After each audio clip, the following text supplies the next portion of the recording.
Hello friends, स्वागत है आपका मैथ्स विद संदीप ओझा में। दोस्तों आज हम स्टार्ट कर रहे हैं एक्सरसाइज 6.2 जो एनसीईआरटी का है। एनसीईआरटी का है चैप्टर 6.2 लाइन्स एंड एंगल्स, रेखाएं और कोण।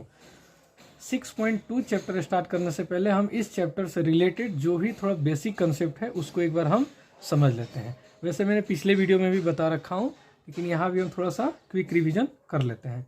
देखते हैं सबसे पहले देखते हैं हम तिर्यक रेखा। तिर्यक रेखा क्या होता है? तिर्यक रेखा वो होता है कि जब दो सरल रेखाओं को एक तीसरी रेखा इन दोनों सरल रेखाओं को अलग अलग पॉइंट पे जब प्रतिच्छेद करती है या काटती है तो उसी को हम बोलते हैं तिर्यक रेखा। यानी ये लाइन हमारी क्या है? तिर्यक रेखा। ये जो इस लाइन को हम पहले नाम दे देते हैं, मान लीजिए एक्स है और ये वाई है। इसका नाम हम दे देते हैं मान लीजिए पी। तो पी हमारा क्या हुई? तिर्यक रेखा हुई। तो देखिए ये जो तिर्यक रेखा पी है, ये देखिए एक्स लाइन को इस पॉइंट पे कट कर रही है और यही सेम रेखा वाई को इस पॉइंट पे कट कर रही है। तो जब ये प्रतिच्छेद की या काटी तो देखिए यहाँ चार एंगल बना। ये एक एंगल बना, एक ये एंगल बना, एक ये एंगल बना और एक ये एंगल बना। सेम यही रेखा इस वाई रेखा को जिस पॉइंट पे कट की तो यहाँ भी चार कोण बना। एक ये कोण बना, एक ये कोण, एक ये कोण और एक ये कोण। इन चारों को आठों कोणों का हम तो सबसे पहले कुछ नाम दे देते हैं। देखिए ये इस एंगल को हम ए नाम दे देते हैं, इसको बी, इसको सी, इसको डी। वैसे इन चारों कोणों का भी हम नाम दे देते हैं। इसी को कंटिन्यू कर देते हैं ई, ई, एफ, जी, एच। देखिए टोटल 8 कोण बना। अब जब ये आठों कोणों का जो ये तिर्यक रेखा आई, इससे 8 कोण बना इन दोनों रेखाओं पर, तो ये आठों कोणों का कुछ युग्म बनता है, कुछ इनका रिलेशन होता है आपस में एक दूसरे का। उसी के बारे में हम चर्चा करते हैं। देखिए सबसे पहला जो रिलेशन है वो क्या है? संगत कोण। अब संगत कोण क्या होता है? पिछले वीडियो मैंने बता देखा, अगर आप नहीं देखें तो डिस्क्रिप्शन बॉक्स में लिंक दिया हुआ है, आप जाके एक बार देख सकते हैं। बाकी मैं यहाँ क्विक रिविजन करा दे रहा हूँ। संगत कोण क्या होता है कि देखिए संगत कोण का मतलब होता है कि सेम पोजीशन, दो कोणों का सेम पोजीशन। अब सेम पोजीशन क्या होता है? देखिए जैसे एंगल ए को हम ले रहे हैं, एंगल ए का इस एक्स रेखा पर जो पोजीशन है सेम वही पोजीशन देखिए वाई रेखा पर ई का पोजीशन है। कैसे? तो देखिए ये एक्स रेखा पर ये जो पी रेखा प्रतिच्छेद कर रही है, तो देखिए ऊपर साइड में, ऊपर राइट साइड में ये कोण बन रहा है। सेम यही रेखा जब इस पॉइंट पे प्रतिच्छेद कर रही है तो देखिए वाई पे ऊपर साइड में, राइट साइड में ये कोण बन रहा है। यानी ये दोनों रेखा क्या है? संगत कोण है। ये दोनों कोण क्या है? संगत कोण है। एंगल ए और एंगल ई क्या है? आपस में संगत कोण है। सेम वही पोजीशन देखिए जो बी का पोजीशन है इस रेखा पे, सेम वही पोजीशन एफ का है वाई रेखा पर। ऊपर साइड में है और लेफ्ट साइड में है। ये भी ऊपर साइड में है और लेफ्ट साइड में है। ठीक है, एंगल बी और एंगल एफ ये हमारा हो गया। अब आते हैं, अब देखिए ये एंगल सी का जो एक्स रेखा पे पोजीशन है वही एंगल जी का वाई रेखा पे पोजीशन है, नीचे में लेफ्ट साइड।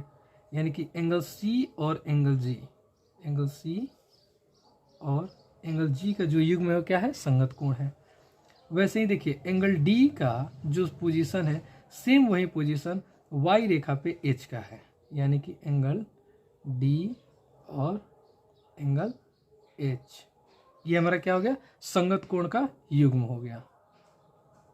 ठीक है, देखते हैं इसमें एक चीज हम देख लेते हैं कि तिर्यक रेखा में ये जो फिगर बना है इसमें देखिए एक्स और वाई, ये एक्स और वाई जो है ये समानांतर नहीं है। तब ये कंडीशन लग रहा है। जब ये समानांतर होगा सेम, जब हम पढ़ाएंगे तो इसमें देखेंगे कि जो ये संगत कोण का युग्म है ये आपस में बराबर हो जाएगा, लेकिन यहाँ बराबर नहीं होता है। ठीक है, क्योंकि ये समानांतर नहीं है। उसकी चर्चा हम यहाँ करेंगे। अब देखिए एकांतर अंतःकोण। एकांतर अंतःकोण क्या होता है? अंदर वाला कोण, यानी कि ये दोनों कोण और ये दोनों कोण अंतःकोण होता है। तो एकांतर अंतःकोण क्या होता है कि ये एंगल सी और एंगल ई इनका युग्म जो होता है वही हमारा एकांतर अंतःकोण होता है। एंगल सी और एंगल ई ये हमारा एकांतर अंतःकोण हो गया, अंदर का कोण।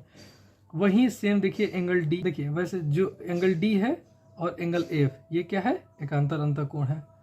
एंगल डी और एंगल एफ यानी इसका इन दोनों कोणों का युग्म जो होगा एकांतर अंतः कोण होगा।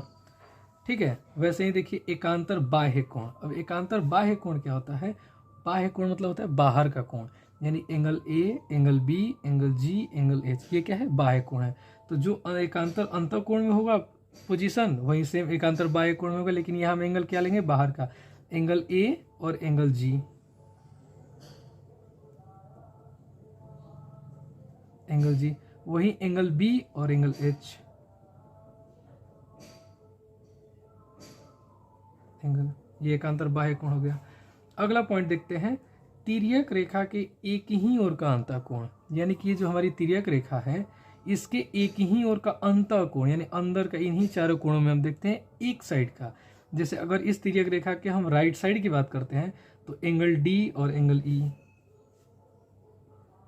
एंगल डी और एंगल ई।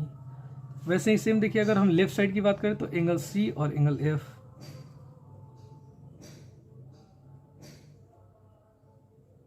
इनका युग्म बनेगा तिर्यक रेखा के एक ही ओर का अंतः कोण का।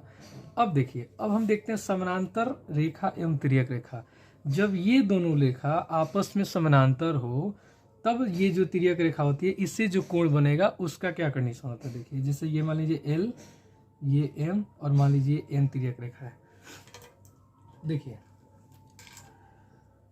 जब ये तिर्यक रेखा, सेम डिफिनेशन वही तिर्यक रेखा होगा, जब दो समानांतर लाइन को जब ये तिर्यक रेखा किसी अन्य पॉइंट पे छेद करती है तो यहाँ भी चार कोण बनेगा, यहाँ भी चार, यहाँ भी चार कोण बनेगा। ठीक, हम कोण का नाम सेम देते हैं ताकि समझने में आसानी रहेगा।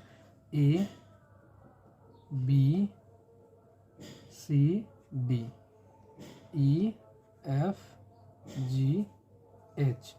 अब देखिए जो तिर्यक रेखा में हम संगत कोण का जो युग्म देखे हैं ना, सेम यही युग्म होगा। एंगल ए का जो पोजीशन है, एंगल देखिए ई का सेम पोजीशन है, तो युग्म तो हम यही लेंगे। लेकिन इसमें होता है कि जब दो सरल रेखाएं आपस में समानांतर हो, यानी एल समानांतर एम, ये हमारा क्वेश्चन में जब गिवन दिया हुआ हो, तब ये क्या होता है कि जो संगत कोण का युग्म होता है ये आपस में बराबर होता है। एंगल ए और एंगल ई आपस में क्या होगा? बराबर होगा। Angle A equal to angle E, angle A का जो मान होगा सेम एंगल ई का मान वही होगा संगत कोण से। ठीक है, एंगल बी और एफ, ये जो बी और एफ का जो सेम पोजीशन है ये संगत कोण है, तो ये इनका युग्म आपस में क्या होगा? बराबर होगा। एंगल बी बराबर होगा एंगल एफ के। ठीक है, वैसे ही देखिए एंगल सी और जी, जी के बराबर होगा। एंगल डी, एंगल एच, ये हमारा हो गया संगत कोण। अगला होता है एकांतर अंतः कोण। एकांतर अंतः कोण में भी युग्म तो ये सेम ही होगा। अब यहाँ क्या होता है, जब समानांतर रेखा होती है तो इस युग्म का आपस में क्या होती है? बराबर होती है।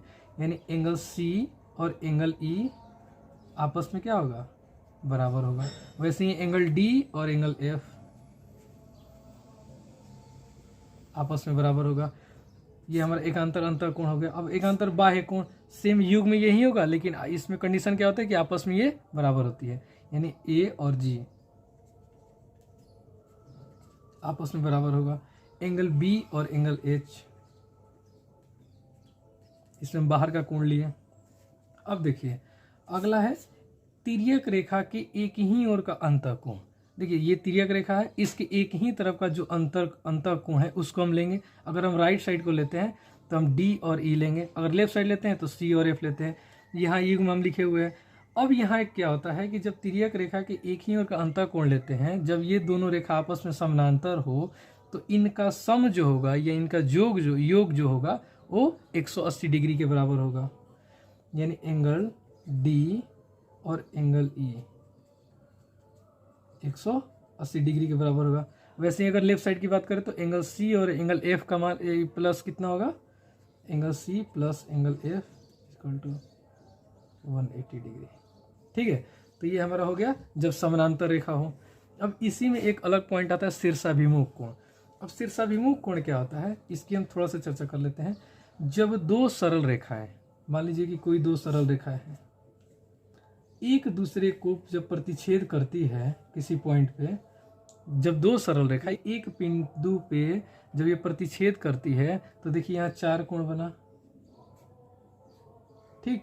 तो जब ये दो सरल रेखाएं आपस में जब प्रतिच्छेद करती है तो इनका वर्टिकली अपोजिट एंगल जो होता है आपस में बराबर होता है। ये एंगल और ये एंगल आपस में बराबर होगा, वैसे ये एंगल और ये एंगल आपस में बराबर होगा। अगर हम इस एंगल का कुछ नाम देते, जैसे ये एंगल 1 हुआ, ये 2, ये 3 और ये 4, तो एंगल 1 बराबर हो जाएगा एंगल 4 के, वैसे एंगल 2 बराबर हो जाएगा एंगल 3 के। यही हमारा होता है शीर्षाभिमुख कोण। इन सब की चर्चा मैंने पीछे वीडियो में किया है, लेकिन एक्सरसाइज 2 में इसी का यूज होगा, इसलिए मैंने यहाँ क्विक रिवीजन करा दिया है। अब आगे हम एक्सरसाइज 6.2 का क्वेश्चन नंबर 1 देखते हैं। देखिए क्वेश्चन नंबर 1 देखते हैं। क्वेश्चन नंबर 1 में दिया हुआ है आकृति 6.28 में x और y का मान ज्ञात करना है, यानी ये x और y का हमें क्या करना है, मान ज्ञात करना है। इसमें दिया क्या हुआ, ये एंगल 50 डिग्री दिया हुआ है और ये 130 डिग्री दिया हुआ है। तो इसमें देखिए, और आगे ये सिद्ध इसमें करना है कि ए बी समानांतर सी डी है कि नहीं है। यानी अभी मुझे ये नहीं पता है ये दोनों रेखा आपस में है क्या है, समानांतर है, ये हमें प्रूफ करना है। तो अभी हम समानांतर रेखा में, अभी हम जो पीछे देखे थे कि जो समानांतर रेखा में जो संगत कोण आपस में बराबर होता है, ये एकांतर कोण का युग्म जो होता है आपस में बराबर होता है, उसको तो हम यहाँ यूज नहीं करेंगे, ठीक है। एल क्या है, एक एल सरल रेखा है और सरल रेखा का कोण कितना होता है, 180 डिग्री होता है। यानी इन दोनों कोणों का जो सम होगा वो कितना होगा, 180 डिग्री होगा। तो देखिए, यानी कि तो देखिए अब हम यहाँ इजिली x का मान निकाल सकते हैं। कैसे, x प्लस ये 50 इक्वल टू 180 डिग्री। कैसे, रैखिक युग्म से।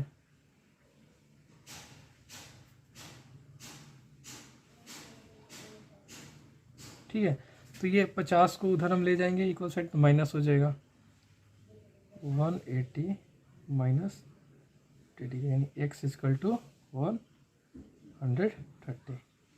ये हमारा x का मान निकल के आ गया। अब देखिए, अभी मैंने आपको यहाँ पे शीर्षाभिमुख कोण के बारे में चर्चा किया था। शीर्षाभिमुख कोण क्या होता है कि जब दो सरल रेखाएं एक दूसरे को किसी पॉइंट पे प्रतिच्छेद करती है तो वर्टिकली अपोजिट एंगल क्या होता है, आपस में बराबर होता है। तो यहाँ देखिए, ये हमारा दो सरल रेखा एक दूसरे को प्रतिच्छेद कर रही है इस पॉइंट पे, तो ये y 130 के बराबर हो जाएगा, यानी कि y इक्वल टू 130 डिग्री। कैसे, शीर्षाभिमुख कोण से।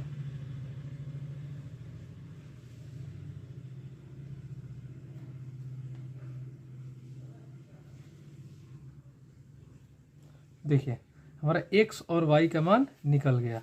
अब हमें क्या प्रूफ करना है कि ए बी समानांतर है सी डी के। तो आप एनसीईआरटी का, किसी चैप्टर के एनसीईआरटी का प्रमेय 6.3 में दिया हुआ है कि यदि एक तिर्यक रेखा दो समानांतर रेखाओं को इस प्रकार प्रतिच्छेद करे, यानी यहाँ और यहाँ इस प्रकार प्रतिच्छेद कर दे कि एकांतर अंतःकोणों का युग्म जो है आपस में बराबर हो, तो दोनों रेखाएं परस्पर क्या होगी, समानांतर होगी। ये हमारा 6.3 प्रमेय में दिया हुआ है, उसी को हम यहाँ लिख देते हैं।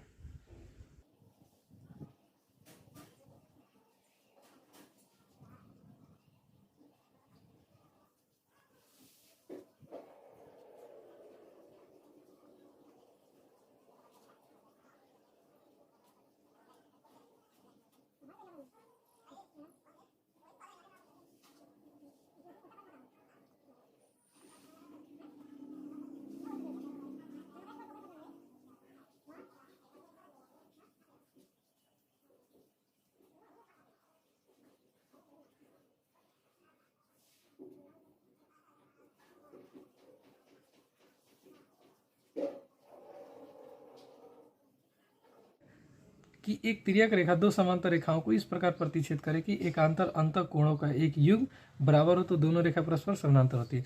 अब यहाँ देखिए, एकांतर ये अंतःकोण x और y है तो x और y का क्या मान सेम है। देखिए x का मान 130 डिग्री और y का मान भी 130 डिग्री। तो यहाँ इसलिए लिख दीजिए आप x बराबर y बराबर 1 एकांतर